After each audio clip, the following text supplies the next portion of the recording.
اگر وزے بہرو مار کر سیدی سرکار اعلیٰ حضرت بولیے تڑپ کے سبحان اللہ، وہ فرماتے ہیں وہ پنچایت ادھوری ہے جس میں سرور کونین کا تذکرہ نہ ہو،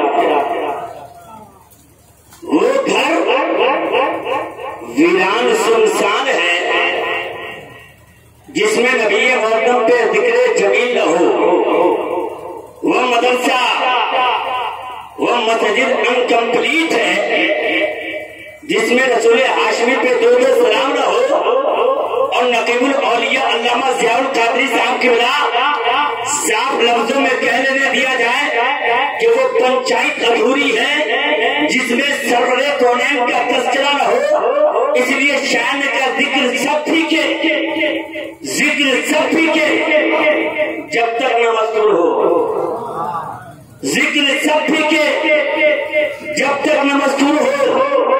نمکین حسن والا ہمارا نبی اور جتنے بھی عقائد دین پیدا ہوئے، جتنے بھی رہنمائے ملت پیدا ہوئے، جتنے بھی پیشوائے دین پیدا ہوئے، تمام لوگوں کی زندگی ہسٹری کھول کر دیکھی گئی تو پتہ یہ چلا کسی کا قد چھوٹا ہے تو کسی کا قد لمبا ہے، کسی کے چہرے کی خوبصورتی ہے تو آنکھوں کی دوائی نہیں، لیکن اے سنیو اپنے تقدیر پہ قربان جاؤ کہ تم ایسے نبی کی تعریف کر رہے ہو، ان کے قد کا عالم یہ ہے، اس سے اعلیٰ بولا ہمارا نبی، اچھے بھالا بوالا ہمارا نبی، جب چمک والے اجلوں میں چمکا کیے اندھے شیشوں میں چمکا ہمارا نبی، اندھے شیشوں میں چمکا ہمارا نبی۔ اپنے امام کی تعریف کرتے ہوئے ساری کائنات کے مرکز عقیدت، غریبوں کے آقا، فقیروں کے ملجا، بے کسوں کے کس، بے بسوں کے بس، صبح کائنات کے شمس الضحیٰ، شام کائنات کے بدر الدجا، یعنی احمد مصطفیٰ محمد مصطفیٰ کون مصطفیٰ جن کے دست اقدس کا عالم یہ تھا ہاتھ جسم ٹوٹا نہیں کر دیا، بولیے محبت سے، ہاتھ جسم ٹوٹا نہیں کر دیا، موج بہر سماعت تیرا خسرا۔ آئیے اسی رسول ہاشمی کی بارگاہ میں والہانہ، عاشقانہ، خادمانہ، غلامانہ، ایماندارانہ انداز میں درود پاک کا تحفہ پڑھ بلند آواز سے اللہم صلی علی سیدنا مولانا محمد بارک صلاۃ و سلام علیہ رسول اللہ صلی اللہ علیہ وسلم۔ آج سے چند دن پہلے ہمارے اور آپ کے بیچ میں ایک انوکھی شخصیت، ایک انوکھا پہچان رکھنے والا علامہ علیم الدین صاحب تھے، لیکن اب ہے نہیں۔ علامہ عبد العلیم صاحب تھے، بھائی کہاں گئے، کدھر چلے گئے؟ تو علامہ مفتی رفیق صاحب نے کہا سنو، قرآن کا فیصلہ ہے کل نفس ذائقۃ الموت، اس کے ماتحت ہم لوگوں نے 4 کاندھے پہ لادا اور انہیں قبرستان کے حوالے کر دیا۔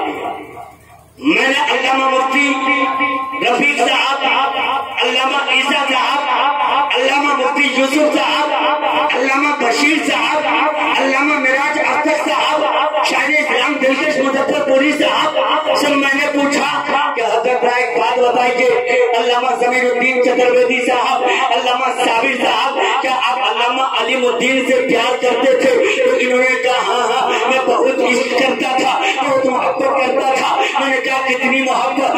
حد سے زیادہ، اس لیے محبت کرتا تھا کہ وہ عالم ربانی تھے، عالم دین تھے۔ میں نے کہا ایک بات بتائیے کہ محبت کرتے تھے تو آج سے چند دنوں پہلے آپ اپنے کاغذ پر لا کر انہیں 9 من مٹی کے نیچے آپ نے کیوں دبا دیا ہے؟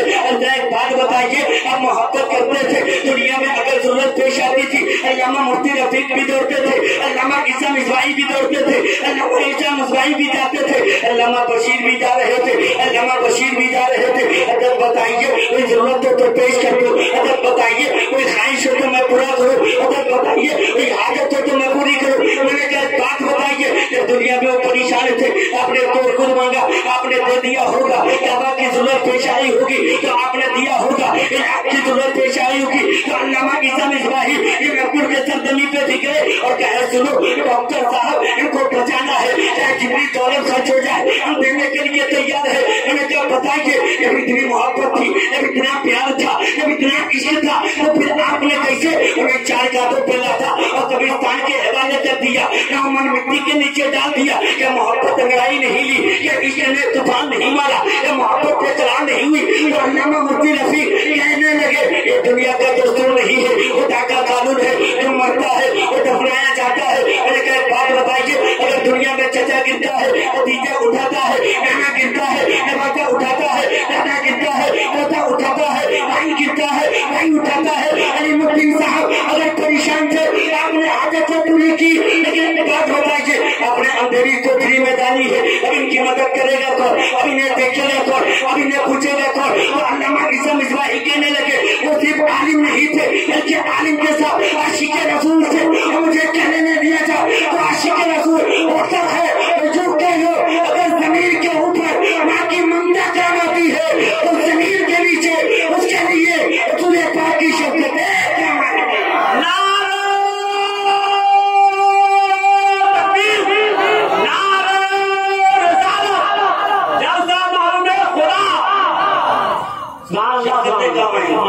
इसलिए रसूल से प्यार किया।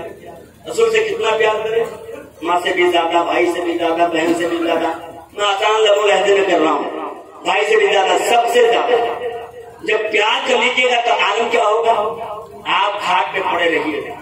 और आपने चंद दिनों पहले देखा होगा कि अल्लामा अलीमुद्दीन साहब जब उनको घाट पे रखा गया होगा तो आपने गांव का भी मुजाहिरा किया होगा और उनके चेहरे को भी देखा होगा।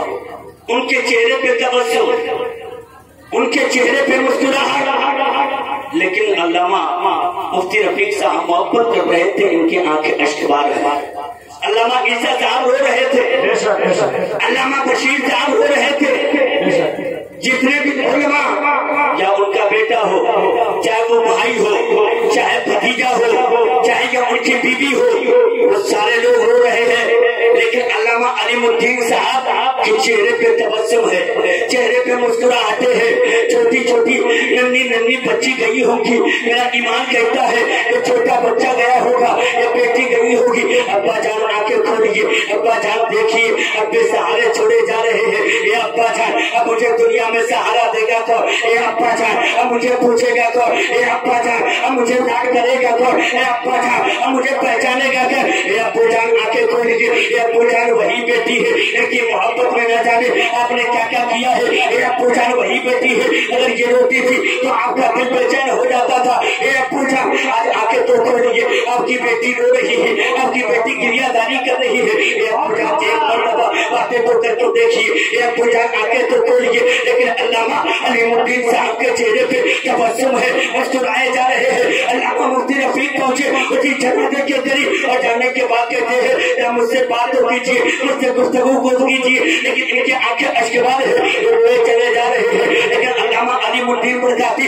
अल्लामा अलीमुद्दीन साहब के चेहरे पे तबस्सुम है, चेहरे पे मुस्कुराहटे हैं। इसके बाद तमाम रिश्तेदार गए, घर वाले गए, बाहर वाले गए, मोहल्ले वाले गए, सब रो रहे हैं, सब चीख रहे हैं, लेकिन उनके चेहरे पे तबस्सुम है, उनके चेहरे पे मुस्कुराहट है। मैंने कहा अल्लामा बशीर कादरी साहब के बड़ा आखिरकार वजह क्या है? देखिए इनकी मोहब्बत में इनकी बेटी रो रही है, भतीजी रो रही है, गाँव वाला रो रहा है, मोहल्ले वाला रो रहा है, भाई रो रहा है, सारे लोग रो रहे हैं। लेकिन मर्द मुजाहिद को देखिए मुस्कुराते जा रहे हैं, मर्द मुजाहिद के चेहरे पे तबस्सुम नजर आता है। आखिरकार वजह क्या है? आखिरकार मामला क्या है? उन्होंने कहा मुझसे मत पूछो, उनके करीब जाओ। आलम तसव्वुर में मैं जनाजे के करीब गया और जाने के बाद मैंने कहा हुजूर एक बात बता के जाइए, आप जा रहे हैं, एक बात बताइए, आपकी मोहब्बत में तमाम उलमा रो रहे हैं, आपकी मोहब्बत में गाँव की आवाम रो रही है, आपकी मोहब्बत में आपकी बेटी रो रही है, आपकी मोहब्बत में आपका भाई रो रहा है, लेकिन आपके चेहरे पे तबस्सुम है, आपके चेहरे पे मुस्कुराहटे हैं।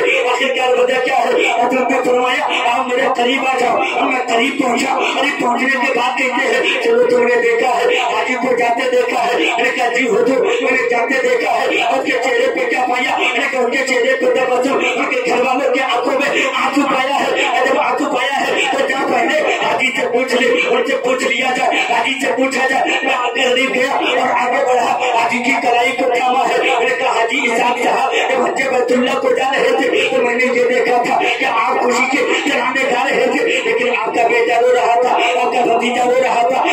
خاندان رو رہا تھا، آپ کا بھائی رو رہا تھا، آپ کی بہن رو رہی تھی، آپ کے گاؤں کے لوگ رو رہے تھے، لیکن آپ مسکرا کیوں رہے تھے؟ تو حدیث صاحب فوراً پلٹ کر جواب دیتے ہیں رحمت اللہ، اور مسکرائے کیوں نہیں؟ ایک دربار میں جا رہا ہوں، ایک دربار کا کوئی جواب نہیں، یہاں جانے کی تمنا ہر مومن کیا کرتا ہے، یہاں مرنے کی تمنا ہر مومن کیا کرتا ہے، تیار میں جا رہا ہوں، اس کی عظمتوں کا کوئی جواب نہیں، اس کی رفتوں کا کوئی جواب نہیں، اس کی بلندیوں کا کوئی جواب نہیں، اس کی کا کوئی جواب نہیں، تیار میں جا رہا ہوں، ایسے جاؤں گا مکہ، آنے کا بعد جواب کروں گا، اور وہاں سے آگے بڑھ کر رسول کی زیارت کروں گا۔